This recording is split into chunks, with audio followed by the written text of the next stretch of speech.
This Friday, Jamie Lee Curtis and Lindsay Lohan are back to switch things up in Disney's Freakier Friday. Totally. Yes. It's an absolute riot. Woo! And the only movie that can be described as so much weirder than the last time. What last time? It's the frequel. You ready? We've been waiting for. That absolutely slays. What deeply out-of-touch old person came up with that? You did. Wow. Don't miss the comedy event of the summer for all ages. Disney's Freakier Friday. In theaters this Friday. Get tickets now. Rated PG. Parental guidance suggested. This episode is brought to you by Nordstrom.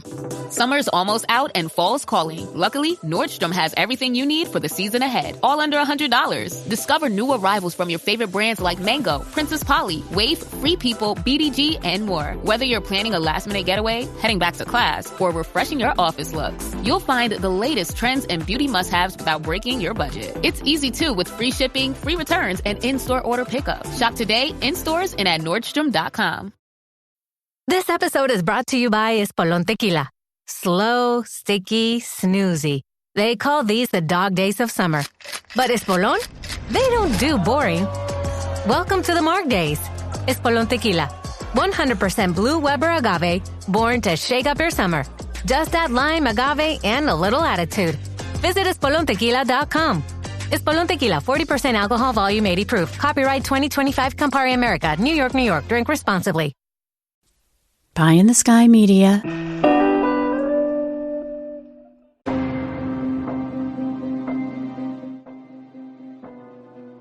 Three, two, one. Hello, welcome back, Criminal Mischief Nation. Had a little summer vacay. Hope you guys missed us because we missed you. But we're back. We're ready. And Carolyn has been gracious enough to allow me to take over the feed once again for another project of mine. So I'm very, very grateful for that. Mm-hmm. And I'm also just happy to see you again, Carolyn. How are you? I've missed you. I'm doing so good. Well, of course you missed me. Yes. Of course, that goes without saying. But you know what? First of all, I am so happy to talk about Ides of April, which we will get to. I don't want to scoop my own plot here, but okay. You know what? I'm so happy that you had such a great vacation. Let's talk about it a little bit so that everybody you knows. Can follow it if you're following The Devil Within, because I released episodes corresponding with the cities and the countries that I was in. Of course. So I could write off the whole vacation. Oh my gosh. Are you kidding me? I didn't think about that till I got home. Thank you. Somebody asked me. They go, "Did you do that so you could write it off as a business trip?" I'm like, did I? Maybe. You know what? I think it would make me sad if I thought you were that calculating. No, I didn't think about it. But no, it ended with a couple weeks in Italy. I did a series called Blood in the Olive Grove about monstrous kind of fables from Italy, from ancient times up through the present, and something in England, a couple things in France. So it was a lot of fun documenting it creatively that way, and then just being there, and all of the museums. And my wife planned the trip really, really well. A nice mixture of, satisfying my nerddom, Yes, and then, familiar. But then also with some beach days mixed in for her and the girls, Nice. So it was great. We saw, I hadn't been in 20 years since I'd been, in Italy specifically. But man, those museums, the Accademia, the Uffizi, the Vatican rooms, Sistine Chapel, the Louvre. Oh yeah, we did all of it, and it was just fucking breathtaking and awe-inspiring, and I'd seen the Statue of David before, but that was probably 25 years since I'd been in the Accademia, right? And if you've been in the gallery, you turn right, and boom, at the end of this grand salon, there's 16-foot perfect marble David, right? And it's yeah, you catch your breath. It's incredible.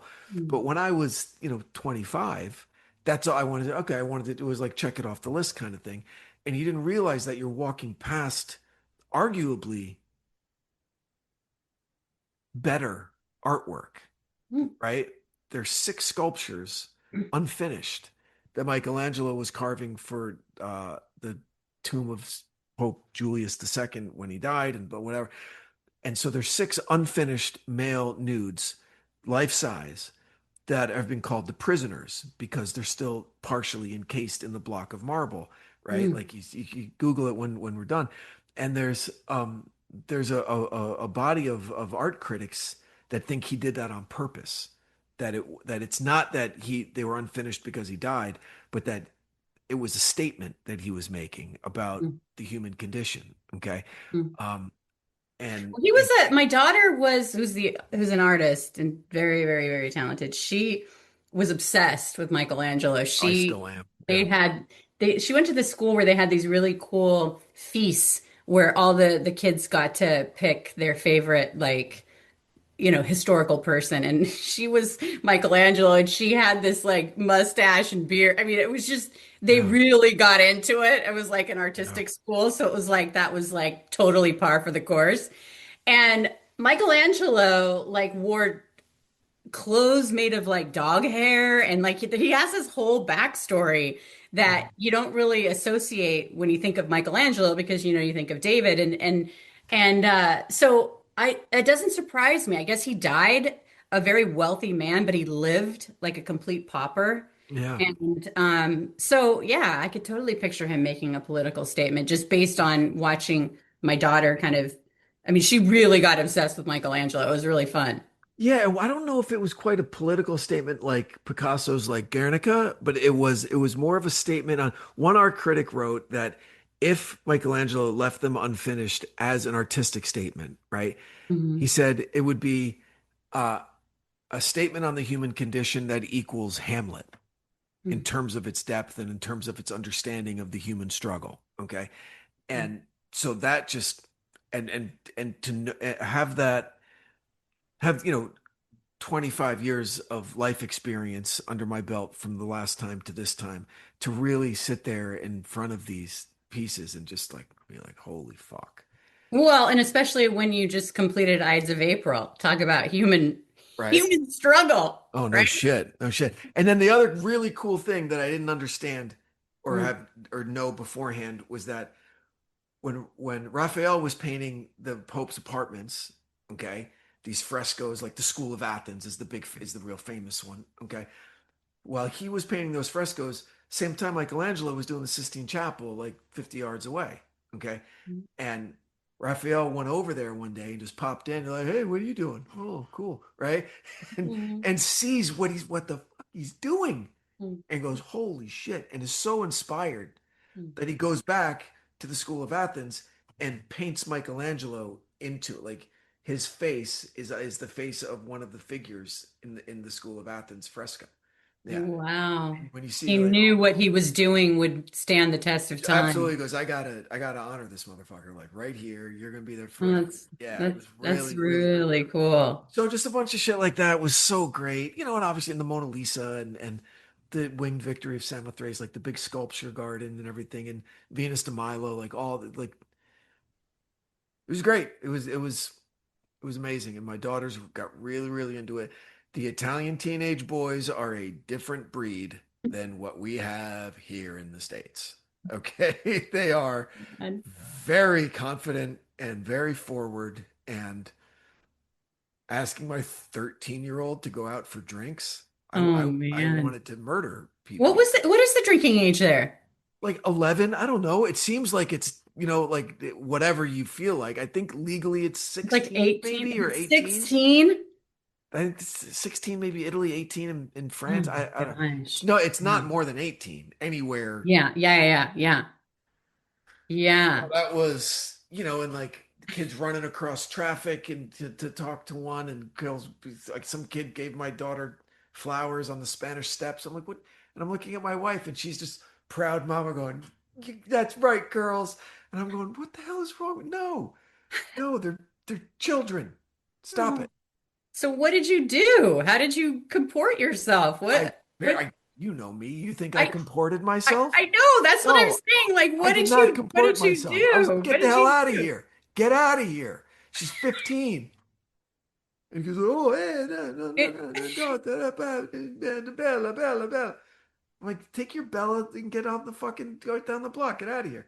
So yeah, it wasn't moments like that. I'm not proud of it, not ashamed of it. That's just, I handled it. I handled it. That's so funny because we actually went to Chicago for that Godzilla Fest. Yes. It's like, I mean, my 11-year-old was like in freaking hog I heaven. bet. And it was so cool just being in Chicago. I've never been to Chicago, and the people Great there were city. so God, it's a great city. amazing. Like we flew in and we were just hungry, and we just walked somewhere, right? Yeah. And we went to this little hole in the wall, like pizza. You walk in, it's like you got that pizza smell. You've got, I mean, it's just like, oh my gosh, okay, there's gonna be some good sauce, you know? Yeah. It just had that, oregano, all the flavors. And the guy that was there, he's like, come on, come sit over here. Just immediately you knew that you Yeah. were gonna be just treated like family. And it Was was, it the Chicago style deep dish?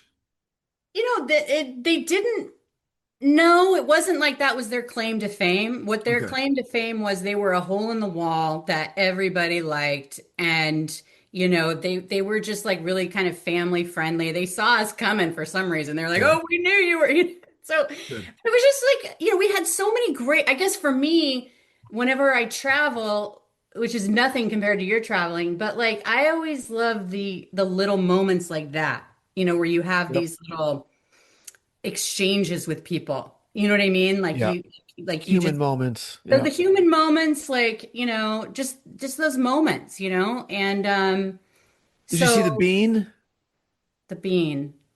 The What's big the silver bean? bean in downtown, the art installation. It's like the Well, size of a house. well, we went on the river tour, and that Oh, was really cool. cool because I watched, I love that book, and we've talked about this before, Devil in the White City. So I Love it. kind of knew, and I was like, oh, Awesome. I was like totally impressing that. Well, they could have cared less, but I said to my sons, the Ferris wheel, It was original here, it the was first one original, ever, and we're 1898. just like, they could give a shit, and I was like, I They'll know. appreciate it one day. They'll appreciate it one day. You know what? It was just kind of, I appreciated it, There you go. honestly. And it was so cool. And so, anyway, it's good to be back. I missed you too. And I'm so Yes. happy that you had such a great time. Yeah, it was awesome. It was awesome. It was a And I'm terrific. happy to talk about Ides of April with Well, you. thank you. It's Of first two course. episodes are out. Thank you, thank you, thank you. And you listened to it? I listened to the first episode. I'm definitely, you left it, or Alec left it on quite the cliffhanger. And I was like, it was really wonderful to hear his voice again. Yeah. Because like, I think I've told you, well, I know I told you this before. My daughter used to go to bed at night listening to, she loved Thomas. So I'd always lay with her before she went to bed and we'd fall asleep to Percy's Chocolate Crunch, which is like, he was the voice of that along with George Carlin. And it was so, obviously he's not Percy's Chocolate Crunch in this. He's Alec No. Baldwin and the gravitas and all that. But it was really great to like hear his voice, and as a storyteller, like I was like immediately drawn into the story. And I thought, I wrote here on my notes, your juxtaposition was like on steroids, starting starting off with like the storming of the Capitol, relating that to the Civil War, which I think is totally on freaking point. And you're like, wow, yeah, Yeah. right? And then the theater scene with Leonardo DiCaprio, and you're Right. like, yeah, Right. right? Right. Okay. It's a And work of then, fiction if people are listening and don't understand. It was a way, a kind of a visual tool, it's a theater of the mind, but a visual tool to help people understand just how famous John Wilkes Booth was back in mhm, his day. mhm, And I mean, because if you watched the TV show Manhunt on Apple, they they did him dirty. They were trying to make him like this B player who was having a hard time to get a job and wasn't like John Wilkes Booth was a mega star mhm. in Well, a and I think you did that. That was another juxtaposition of like, okay, because so for people who don't know, Brandon wrote yes, and researched this.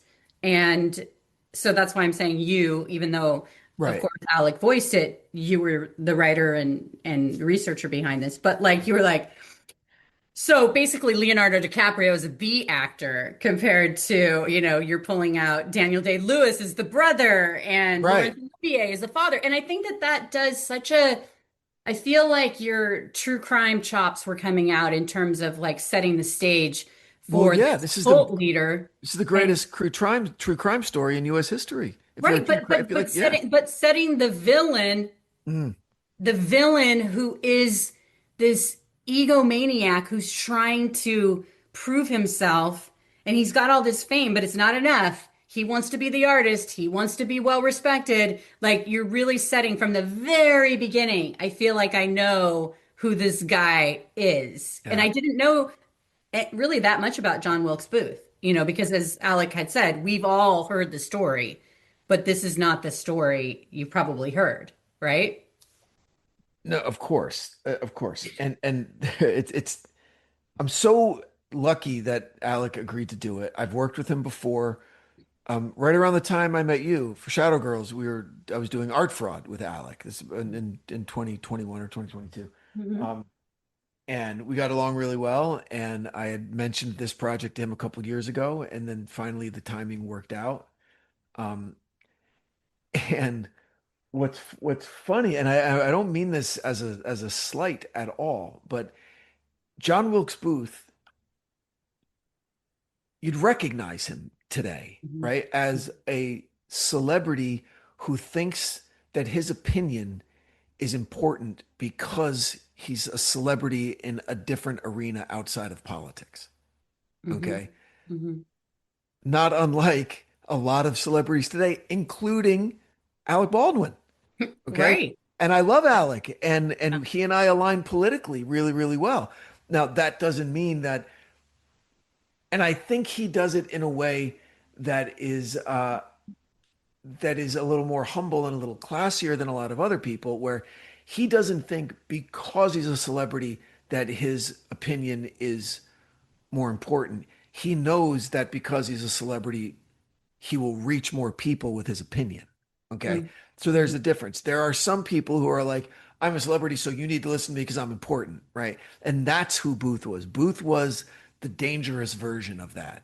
Booth was like, um, Well, his, not only, let me just add to yeah. that, based on what you're writing, what I got was that his insecurity, his Oh, yeah. narcissism, his Yeah. that ego. And what's cool is that, I hadn't really listened to, I mean, I've loved Alec in 30 Rock. I mean, I Oh, loved him.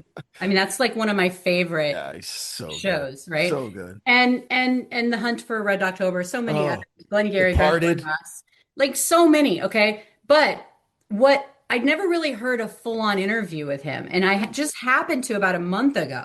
I fell into listening to David Duchovny's Fail Better, which Yeah. is a podcast about your failures Yeah. and how that's more important than your success. So you learn more from it if you Yeah. actually learn from your failures.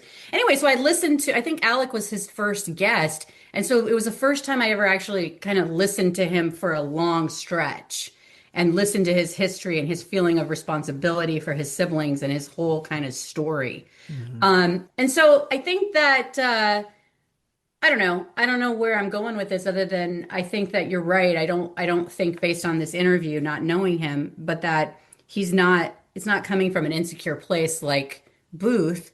It's coming or entitled. It's like he feels like it's his duty to say what he feels and maybe just kind of, loses it every once in a while, Well, yeah, like at the end of the day, he's an Irish kid from Long Island, and Exactly. Yes. that's gonna come Yes. out, and that's gonna come out. Yes. Yes. Um, but also he's educated. He's got a great analytical mind, Hmm. and he's Definitely. very, very sure of himself, very confident in his opinions. Okay. Yeah.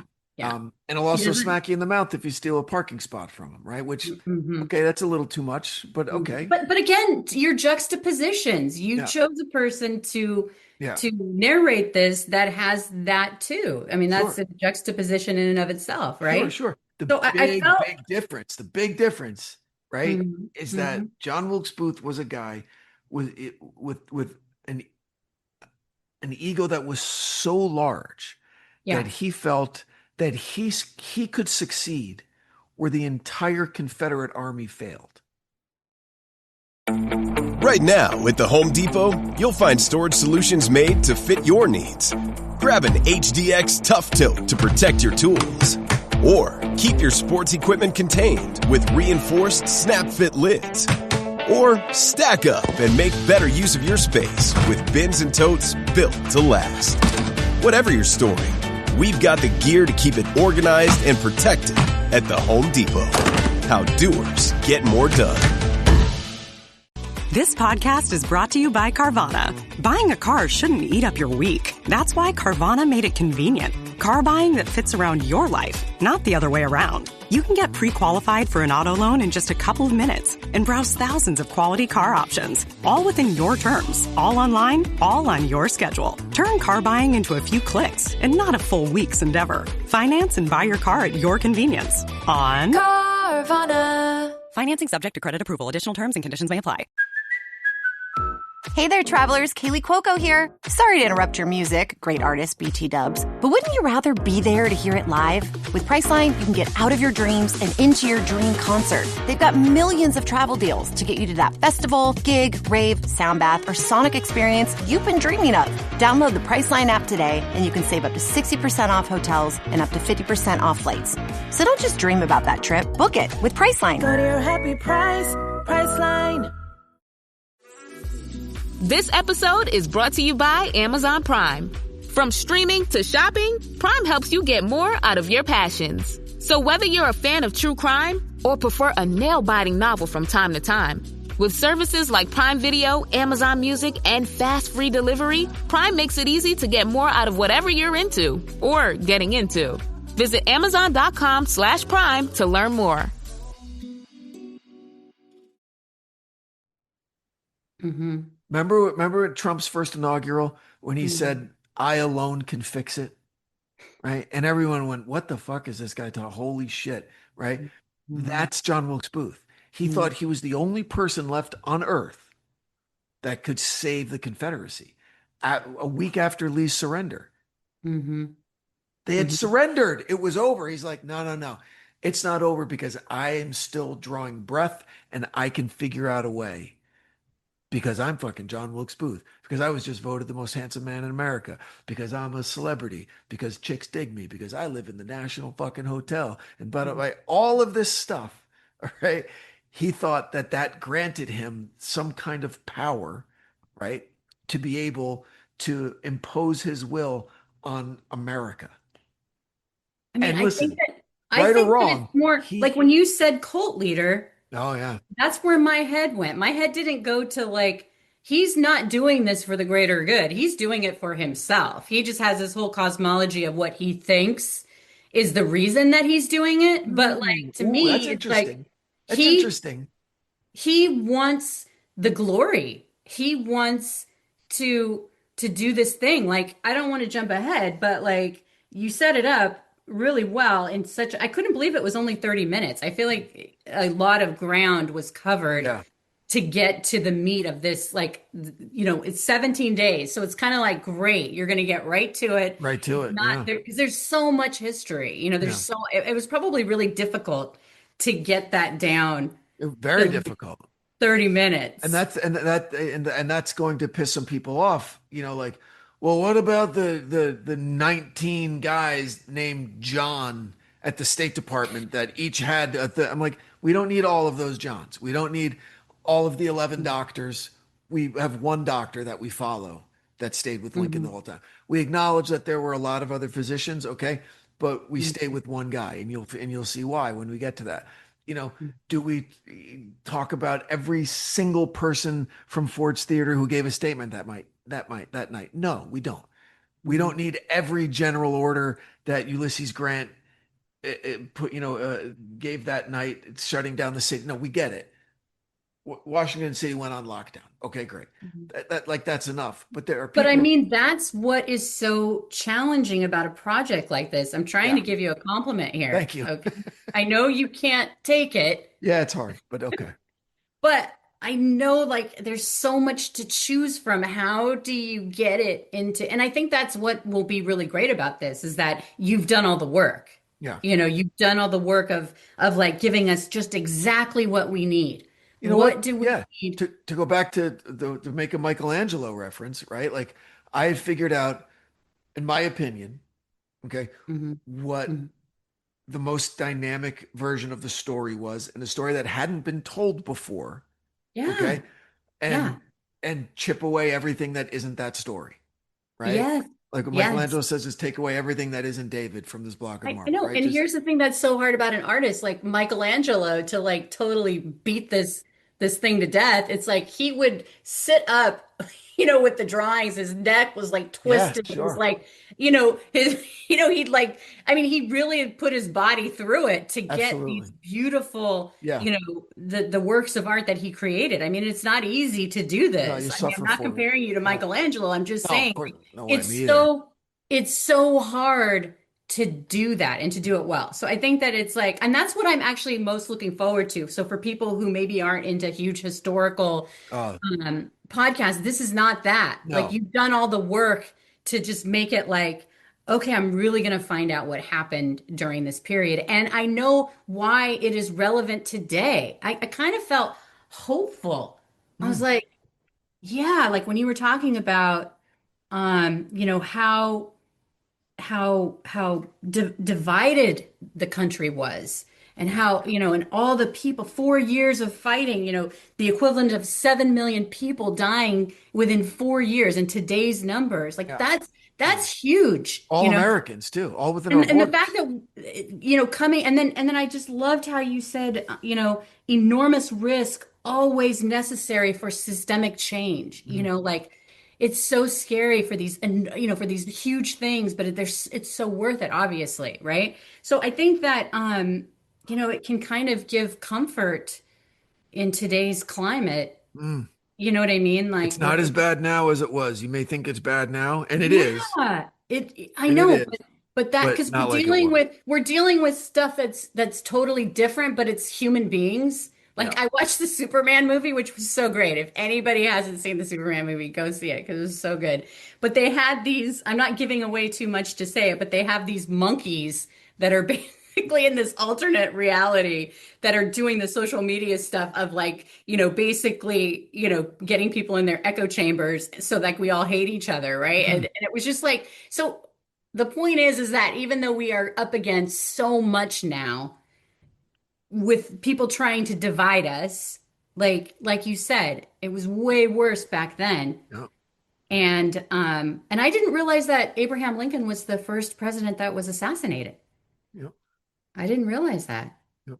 And how they got him when he was vulnerable and how that happened to other assassinated presidents, which was true because his guy that was his Edward Stanton, who was the Secretary Edwin, of yeah. War, the hammer of the gods, Yeah. he was worried that somebody was going to assassinate him, but Of who course. knew that it was going to be like in a comfy, theater Yeah, box. John Wilkes Booth wanted home court advantage. So he wasn't in the play. Nope. He He was had just done the play. He he had knew the done the. play intimately. He had done it, so he knew exactly when to strike. Okay, and Mhm. which What was the play? What was the play? it's called Our American Cousin.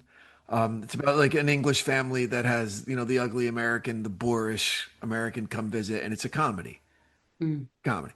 mhm. But Booth had played that role, Mm. and it's explored in episode 3 about why he he chose the moment to strike because there was a one scene in the whole play where there was a monologue, just one guy on stage, and as that guy, the laugh came, and then that guy left the stage, and that's when Booth did it, so he could jump onto the stage and be the only guy there, and have all the spotlight on him, and say like here he knew when to do it, so he would be all the focus would be on him. Okay, so since I didn't see episode two Yeah. or three, but I'm gonna definitely watch it. But you're saying that after he assassinated or after he shot Abraham Lincoln, he jumped up on the stage. Is that what you're saying? Like, Yeah, but Lincoln was in the presidential balcony yeah.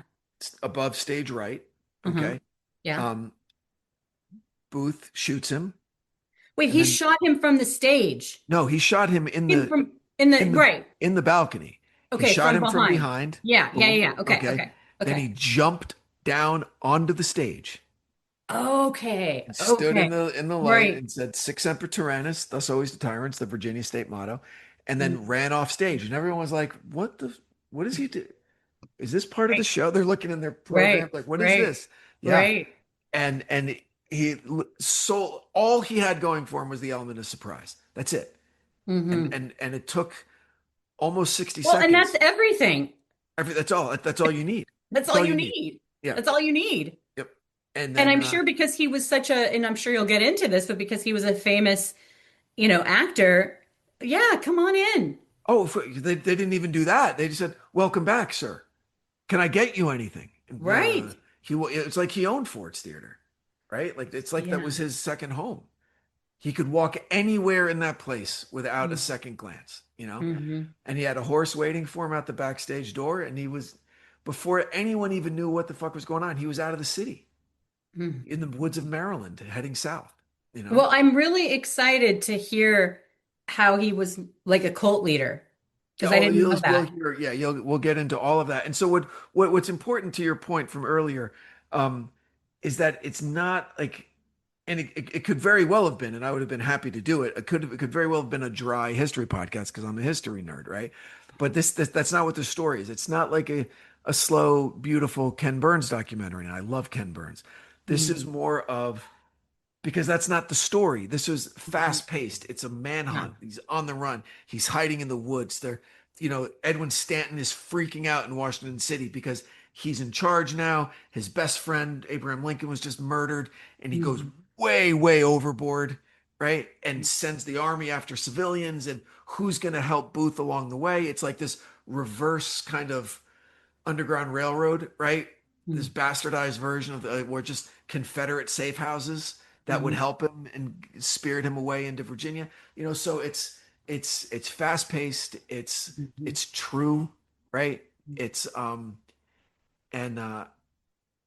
it's well, one thing that was the greatest story never told, basically. The little clip with Lincoln, and he sounded so calm, and it just reminded me of when you have that calm leader, where you can just just thinking about how he was talking was so calming, and what he was saying was so incendiary. I know, and you're like, and his advisors were like, the first guy who's like it's too early, dude. It's too early. I know, and he's like, "I love you, man, but please," and he's like, "Okay," but he totally had his back, right? He had his back always, because Lincoln was so smart. Lincoln knew he had the political capital to force that issue.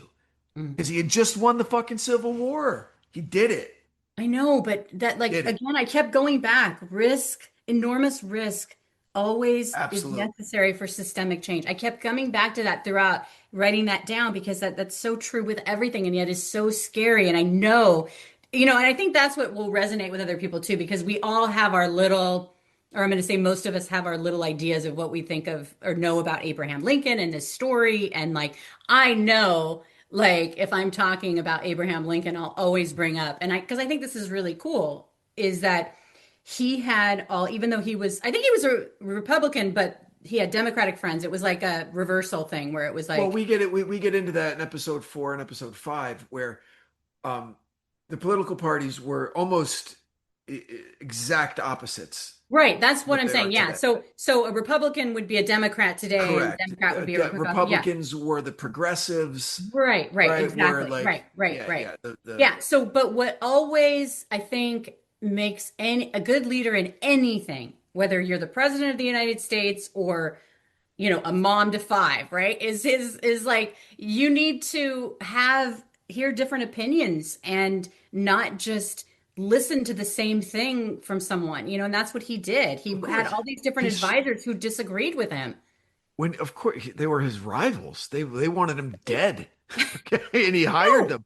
When he ran for re-election in the middle of the war, okay, he got a new running mate.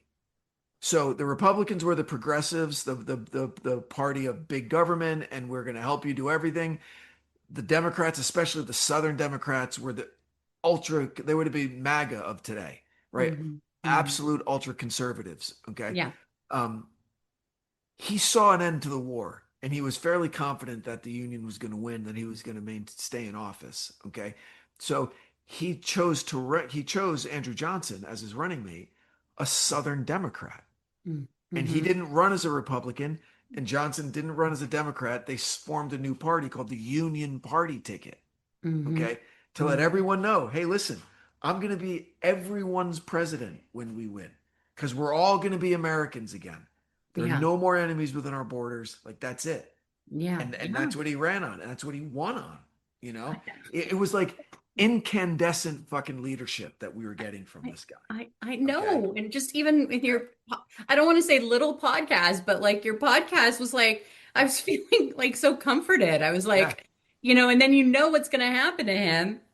And it's like, because then you hear, then like you said, the greatest, you know, hero and the biggest villain, right? Because then he's like, he interprets all that to his like lackey friend of like, yeah, they're not going to blame us for anything. We get to go home, and, you know, he's going to free the slaves, you know, just all that, you know, and that's so, he's a monster, you know, so it's like, you know, like, oh man, this guy is really going to, you know, hurt.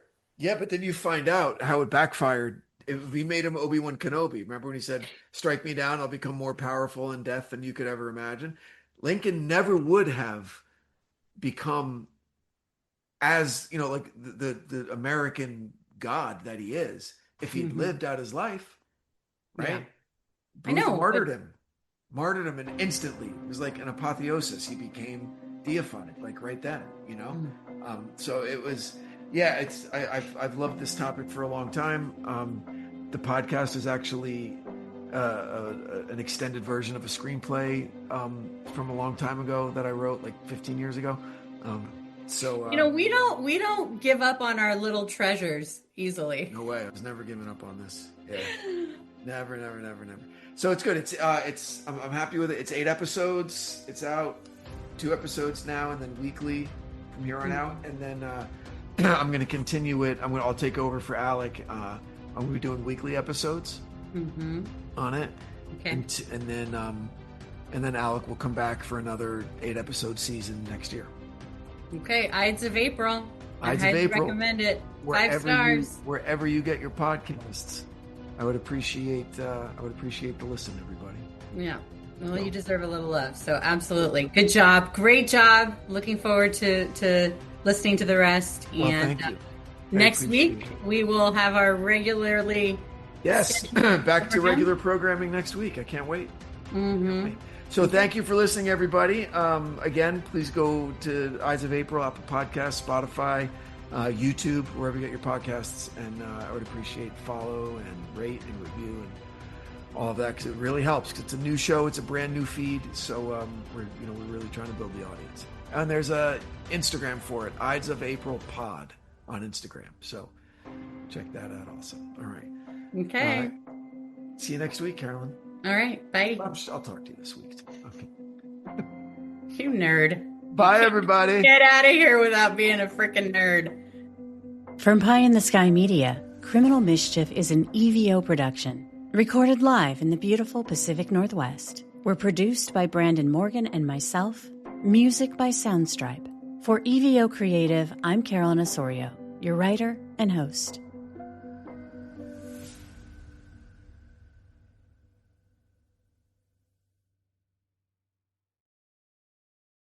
Juvederm Day is coming on August 20th. For one day only, buy one $75 gift card and get one free. Juvederm Day gift cards can be used on any product in the Juvederm collection of fillers.